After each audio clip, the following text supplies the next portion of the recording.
cette séance de Yin Yoga. Aujourd'hui, on va parler de la perfection ou plutôt de l'imperfection. On va également parler de notre besoin parfois de tout contrôler. Pendant cette séance, je vous préviens tout de suite, je vais beaucoup parler. Je sais qu'il y a des gens qui n'aiment pas trop les séances de Yin où le prof parle beaucoup, donc si vous n'aimez pas ça, faites plutôt une autre séance de Yin de ma chaîne. Pour cette séance, vous aurez probablement besoin d'un bolster et d'une brique. Alors voilà, si vous êtes partant, on va commencer et on va commencer avec la posture du diamant. Donc, pour cette posture, je vous invite à allonger vos jambes devant vous et à ramener les plantes de pied l'une contre l'autre. Donc l'idée, c'est pas du tout de ramener les talons vers ou au niveau de votre bassin ou de votre périnée, mais c'est vraiment juste ce petit mouvement d'ouverture des genoux vers l'extérieur, de manière à avoir les voûtes plantaires, enfin les plantes de pied l'une contre l'autre. Si vous avez problème de genoux ou que vous sentez que ça tire un peu trop au niveau du bassin, n'hésitez pas à rajouter des supports sous le genou qui souffre ou sous la cuisse qui souffre. Et n'hésitez pas non plus à placer une couverture pliée sous vos fessiers si vous avez tendance à partir vers l'arrière, si vous avez du mal à vous maintenir, ne serait-ce qu'avec le dos droit. Vous pouvez, si vous en avez envie, faire la posture sans support, donc travailler de manière un peu plus intense, mais vous pouvez également utiliser un bolster que vous placerez soit verticalement comme ceci, soit horizontalement comme ceci, soit verticalement, c'est-à-dire en plaçant votre front dessus et en crochetant vos doigts à l'arrière du bolster. C'est vous qui voyez. Dans tous les cas, on prend une grande inspiration, on étire la colonne vertébrale et on va venir marcher tout doucement avec les mains vers le support ou vers les jambes. Et on va venir relâcher le front vers le sol ou sur le support. On relâche complètement les bras. On essaye de ne pas maintenir le corps avec les bras.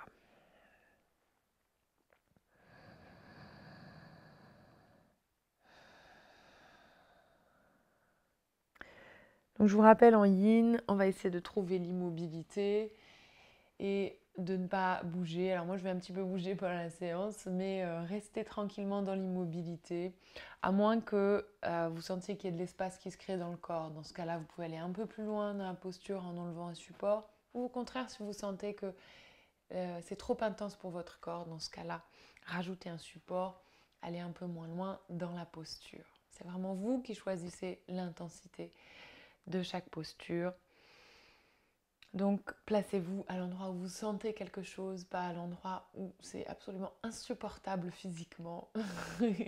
Choisissez ce qu'on appelle le point boucle d'or ou le juste milieu. Ceci étant dit, nous allons rentrer dans le vif du sujet.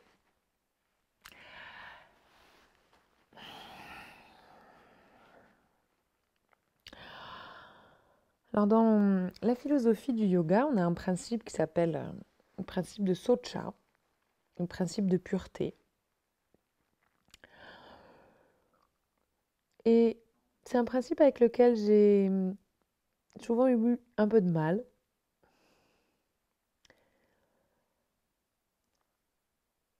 Parce qu'il se traduit parfois par une forme d'extrémisme. Et que ce soit dans le monde du yoga ou dans d'autres milieux, la notion de pureté peut parfois amener à exclure l'autre, à le juger, ou à se juger soi-même. Et la notion même de développement personnel qui est aujourd'hui utilisée à tort et à travers, et bien cette notion même implique que notre être a besoin d'être développé, qu'il n'est pas assez bien, pas assez pur, pas assez comme il faut.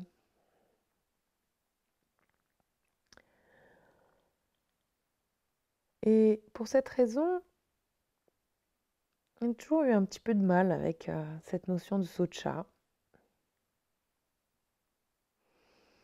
Je me disais, mais qu'est-ce que ça veut dire d'appliquer la pureté dans sa vie?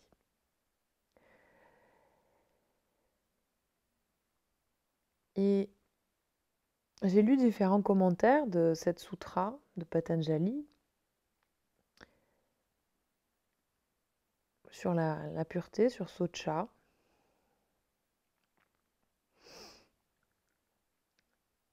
Et j'ai enfin découvert un commentaire qui me parlait. Celui de Judith Enson Lassater, qui est une professeure de yoga très réputée dans le monde du yoga. C'est une élève d'Iyengar qui a développé ce qu'on appelle le restorative yoga ou yoga régénérant.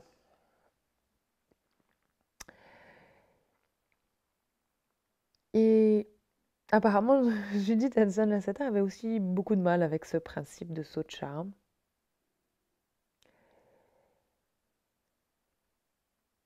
Jusqu'à ce que elle interprète cette pureté comme étant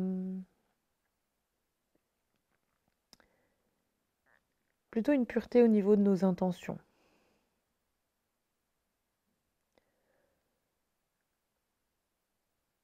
Si nos intentions sont pleines d'amour, de bienveillance, alors nos actes ne peuvent que être purs.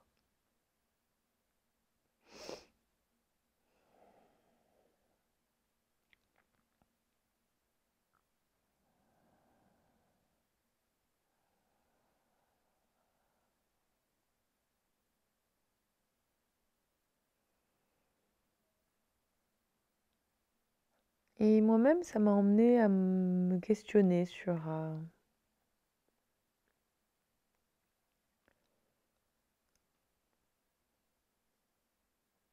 ce que c'était que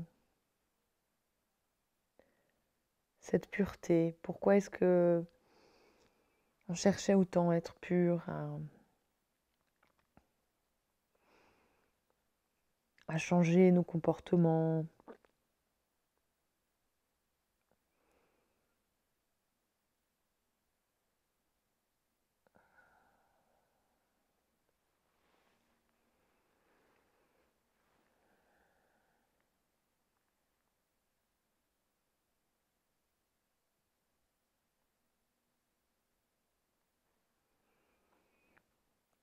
Et sur le fait que quand on comprend un peu de travers ce principe de pureté, on peut être amené à avoir des comportements extrêmes. Que ces comportements peuvent parfois nous rendre malheureux, voire en mauvaise santé, mais également que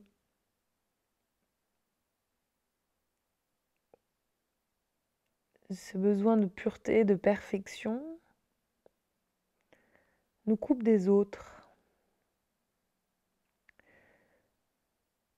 puisque on ne s'accepte pas comme nous sommes, avec justement nos petites impuretés, nos travers, nos mauvais côtés.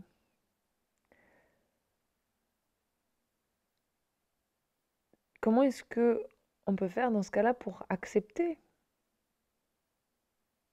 les autres tels qu'ils sont, pour les aimer tels qu'ils sont?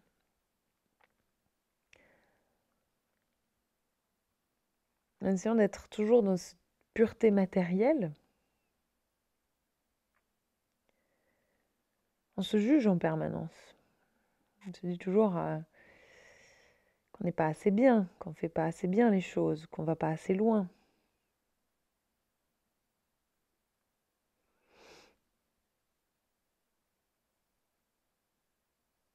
Et là aussi, le fait de se juger perpétuellement, ça fait que on ne peut pas être heureux.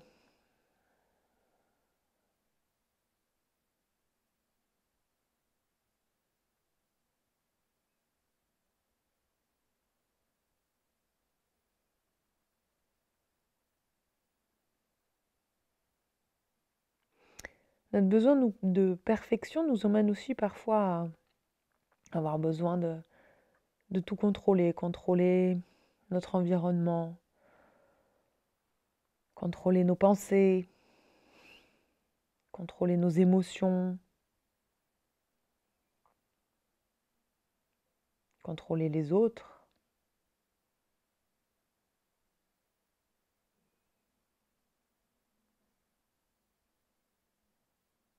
Là aussi, on s'expose à beaucoup de souffrance en voulant contrôler, puisque par définition, le monde qui nous entoure et même notre être est absolument incontrôlable.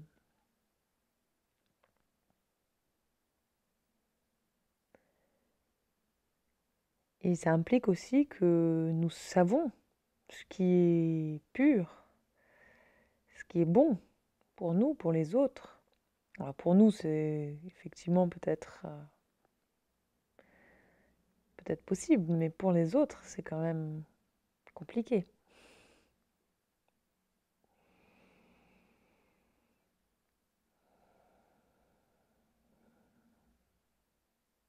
Vérifiez qu'il n'y a pas de tension dans le corps, que le haut du corps et le bas du corps se relâchent complètement, que le souffle est stable, profond.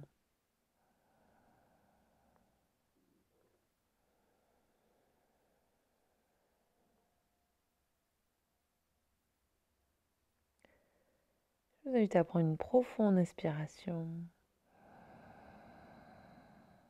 profonde expiration. Prendre appui sur vos mains pour vous redresser millimètre par millimètre en prenant tout votre temps. Enlevez les supports. Placez vos mains derrière le dos, tout doucement, millimètre par millimètre. Ramenez les jambes au centre. Relâchez le dos au sol. Ramenez les cuisses sur le ventre. Placez les bras en croix, paume de main tournée vers le ciel. Vous pouvez éventuellement déplacer les hanches vers la gauche et relâcher les jambes vers la droite. Si vous voulez intensifier la posture, vous pouvez allonger les jambes. Vous pouvez aussi les croiser, les enlacer. En enlaçant la jambe droite autour de la jambe gauche ou simplement garder les jambes fléchies. Et si c'est confortable, si c'est accessible pour votre nuque, vous pouvez regarder dans la direction opposée aux jambes. Relâchez complètement le corps. Relâchez l'intérieur des cuisses.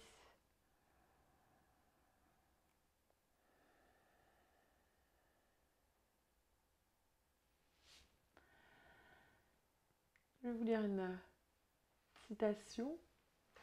Petite citation de Chogyam Trungpa, qui est un lama bouddhiste.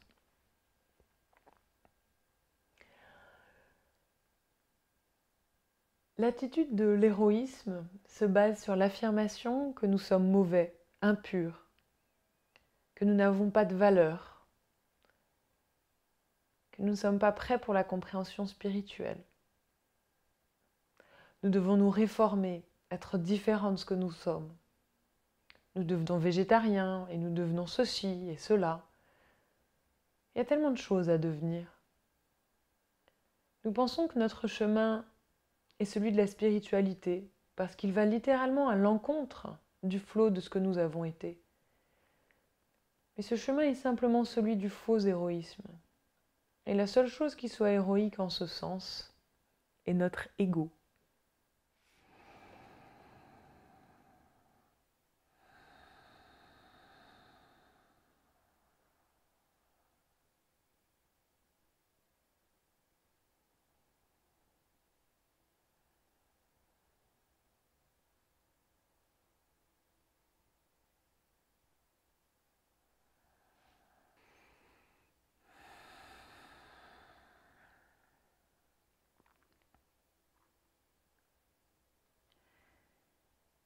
Je vais vous inviter tout doucement à ramener vos jambes au centre, les hanches, ensuite à placer vos hanches légèrement vers la droite.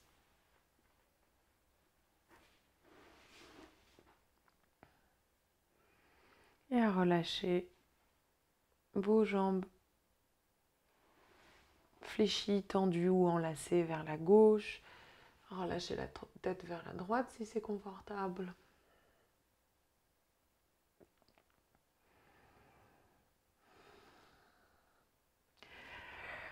J'ai beaucoup apprécié cette citation.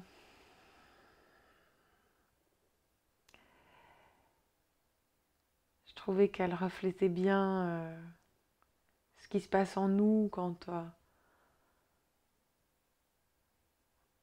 on marque sur notre front qu'on fait ceci ou cela pour l'environnement, pour les autres. Quand on cherche à contrôler les autres en disant voilà ce qui est bon pour toi. Je vois souvent sur les réseaux sociaux les gens qui proclament je suis végane ou je suis ceci ou je suis cela ou je défends telle ou telle cause. Alors je ne reviens pas du tout sur le bien fondé de toutes ces démarches, mais ce qui me questionne et ce qui questionne ici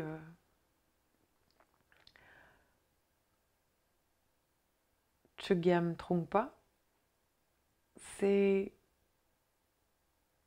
le fait d'avoir besoin de crier haut et fort, d'affirmer qui nous sommes. Et on revient à ce que je vous disais en début, un peu plus tôt dans cette séance, c'est que notre intention finalement, en proclamant sur tous les toits ce que nous faisons, est-ce qu'elle est vraiment pure? Ou est-ce que c'est pas simplement notre ego qui a besoin de dire mais moi ce que je fais c'est tellement bien, c'est tellement mieux que ce que toi tu fais? Où est notre intention quand nous faisons cela? Est-ce que notre intention est celle de l'amour et de la bienveillance ou est-ce que c'est simplement de flatter notre ego?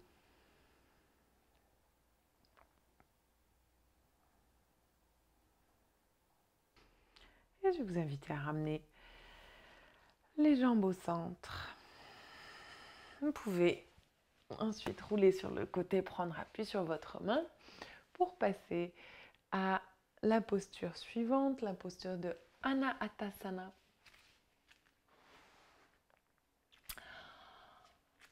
On se place à quatre pattes, les genoux à la largeur des hanches.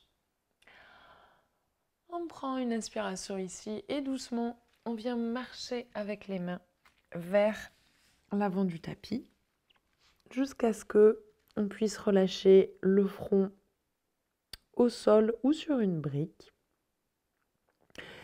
Si ici la posture est trop intense pour vous, vous pouvez reculer les fessiers, voire même faire la posture de l'enfant, ramener les fessiers sur les talons. Donc, c'est vous qui gérez l'intensité au niveau des épaules. Si au contraire, vous ne ressentez rien ici, vous pouvez joindre les paumes de main l'une contre l'autre, fléchir les coudes et ramener les pouces au niveau de la nuque.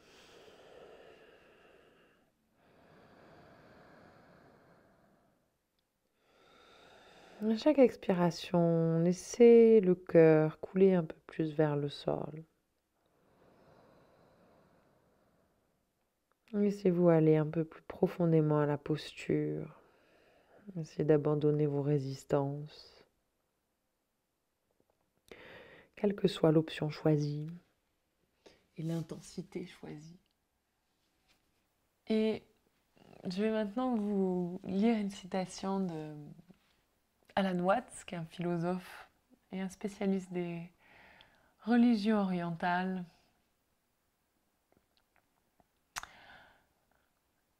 Et voici ce qu'il nous dit, c'est aussi une phrase que j'aime beaucoup, elle me parle beaucoup et elle est tout à fait en rapport avec le thème de cette séance. l'illumination, c'est d'abord la liberté d'être le raté que l'on est. Il nous faut commencer là où l'on est, de façon entière, sans réserve et sans regret. En dehors de cette acceptation, toute tentative de discipline morale ou spirituelle demeure le combat stérile d'un esprit divisé et de mauvaise foi. Donc ce que nous dit ici Alan Watts, c'est que si on ne s'accepte pas tel que l'on est, avec nos côtés sombres, avec nos défauts, avec nos peurs, avec nos casseroles,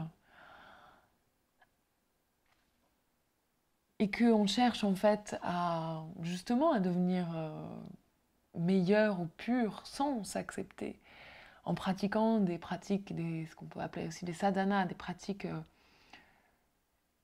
intenses,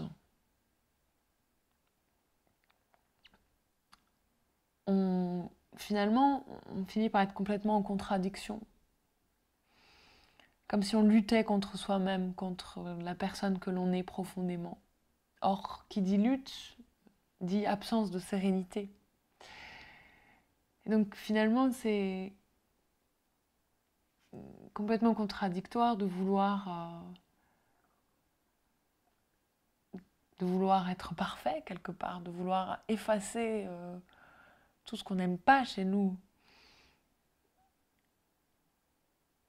en se disant, ben voilà, si je fais ça, si j'arrête d'être comme ci ou comme ça, alors là, je suis vraiment quelqu'un de spirituel. Si je fais telle ou telle pratique, là, vraiment, je suis super spirituel. En fait, si on ne s'accepte pas tel que l'on est, alors on est en lutte perpétuelle et on ne peut pas trouver cette paix intérieure. C'est un des autres principes du yoga qui, je pense, est encore plus puissant que Socha, la pureté. C'est le fait de se... Santosha. Le Santosha, c'est le fait de se contenter de ce que l'on a. Mais ça peut être aussi se contenter de ce que l'on est. Et si on embrasse la personne que nous sommes, complètement, entièrement, alors on devient aussi capable d'aimer les autres avec toutes leurs casseroles et tous leurs défauts. Je pense que c'est déjà un grand, grand pas vers plus de sérénité, plus de joie et de bonheur.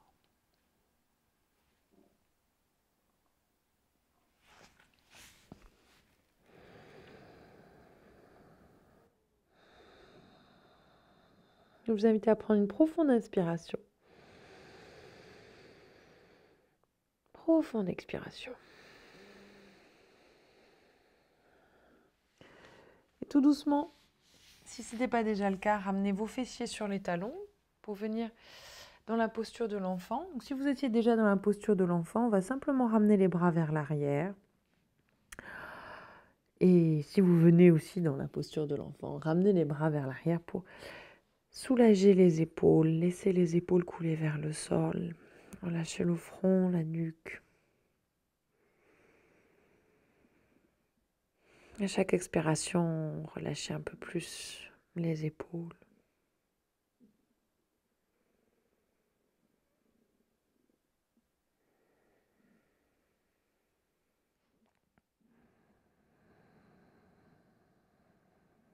Et sur ce chemin vers une hypothétique perfection, on a aussi beaucoup tendance à lire beaucoup de choses, comment devenir ceci ou cela en 10 leçons. On a aussi tendance à essayer d'appliquer les bons conseils d'un tel ou d'une telle sur comment être heureuse en 5 étapes, comment être une personne parfaite en 10 leçons.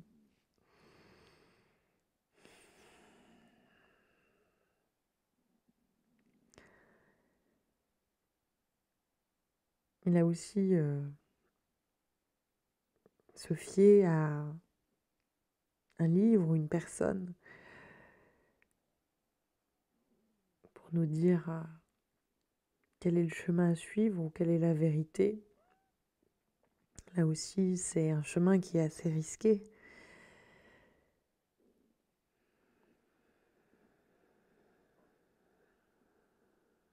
Je vais vous dire juste après pourquoi. Je vais vous inviter à prendre une profonde inspiration, profonde expiration. Et doucement redresser le buste. On va terminer avec la chenille caterpillar. On allonge les jambes devant nous. Cette fois-ci, on les garde tendues. Toujours le même principe, si vous avez tendance à partir vers l'arrière, placez un support sous les fessiers. Toujours le même principe aussi avec le support. Vous pouvez, placer votre support à l'horizontale, éventuellement une brique par-dessus. Alors c'est pas vrai, ce qui est pas mal avec la brique, c'est que vous pouvez poser le front et que vous n'avez pas ça vous empêche pas de respirer, donc c'est pas mal avec la brique. Et vous pouvez, si vous avez un petit peu moins d'espace dans le corps, vous pouvez placer votre support à la verticale. Donc vous voyez ce qui vous convient le mieux. Essayez de trouver la posture qui vous conviendra le mieux. Ah, et j'oubliais, vous pouvez évidemment travailler sans support. Simplement relâcher le haut du corps comme ceci, relâcher la tête et laisser travailler la gravité. Mais ça implique que vous n'ayez aucune tension dans la nuque, que vous n'ayez pas de problème de nuque. Et comme j'ai la nuque un petit peu fragile, je préfère travailler avec des supports.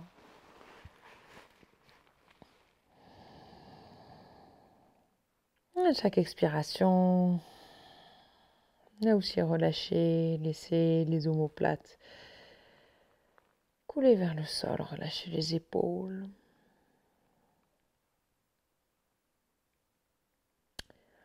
C'est le front devenir liquide et se relâcher vers le sol ou sur le support. Il n'y a aucune tension dans les jambes aussi sont lourdes et relâchées. Tout le corps est relâché.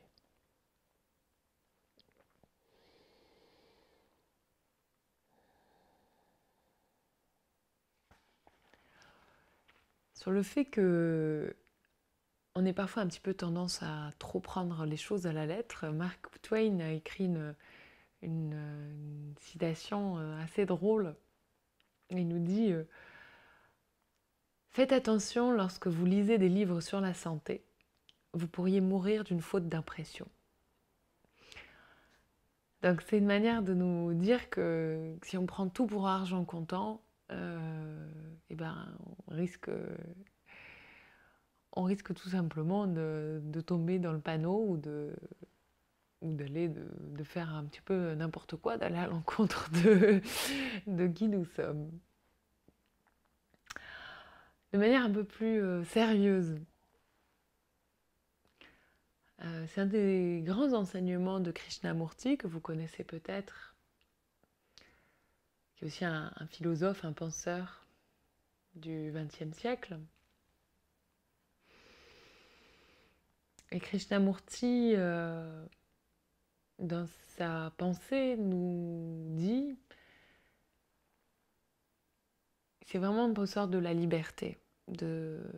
C'est vraiment de nous faire comprendre qu'il n'y a pas de chemin tout tracé, qu'il n'y a pas de vérité toute faite, qu'il n'y a pas de solution, de baguette magique.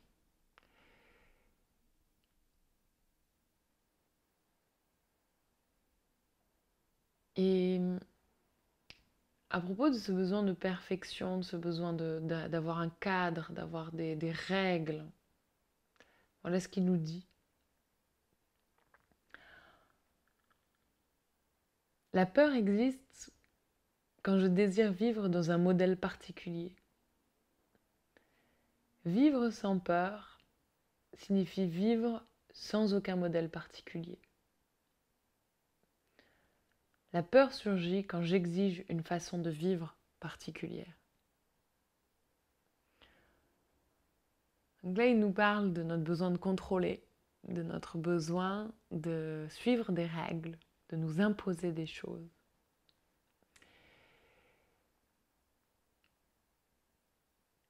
Et qu'en fait, justement, quand on ne suit plus les règles qu'on s'est fixées, quand on n'arrive pas à contrôler ce qui se passe autour de nous, quelle est notre réaction? C'est de la peur. On a peur de ne pas faire assez bien, on a peur de ne pas être à la hauteur, on a peur que les choses se passent mal. Qui dit peur dit souffrance, évidemment.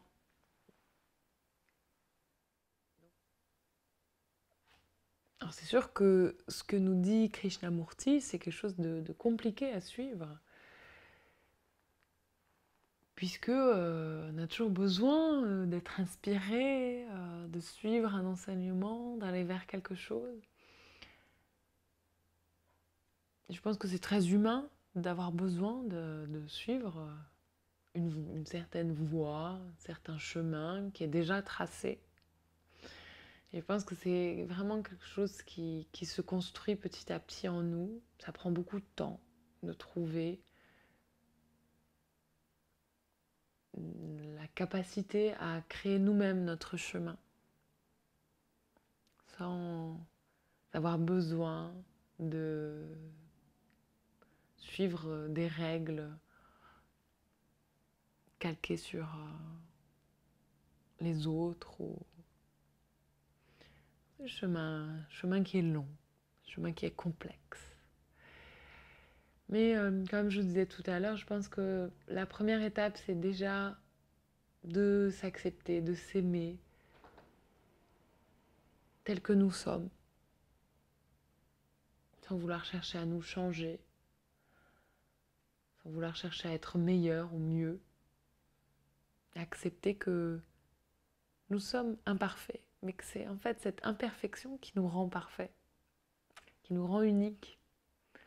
Souvent dans les relations amoureuses, quand on demande à l'autre qu'est-ce que tu aimes chez moi, les réponses sont parfois très intéressantes parce que parfois l'autre aime des choses que nous on considère comme des défauts. Mais c'est souvent ça qui nous rend beau, qui nous rend unique. Et d'ailleurs, Baudelaire disait que le beau est toujours bizarre. Voilà, je vous laisserai avec ces petites graines de réflexion. Et je vous invite à prendre une profonde inspiration. Profonde expiration. Tout doucement. Prendre appui sur vos mains pour vous redresser. Enlever les supports qui se trouvaient éventuellement sur vos jambes. Prendre tout le temps dont vous aurez besoin pour vous allonger sur le dos. Ramenez les cuisses sur le ventre. Enlacez vos tibias. Vous faire un gros câlin d'acceptation. Envoyez le message à votre être que vous êtes parfait tel que vous êtes. Il n'y a rien à changer, à modifier.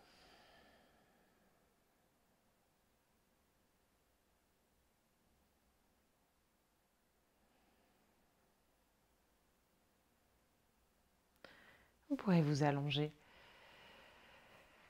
Pour terminer avec une relaxation, avec ou sans vidéo. N'oubliez pas, si vous aimez mes séances de yoga en vidéo, abonnez-vous à ma chaîne. Si vous avez envie de soutenir mon travail et de continuer à faire en sorte que ces vidéos soient gratuites, vous pouvez me faire un petit don sur Tipeee, dont le lien figure en bas de toutes mes vidéos.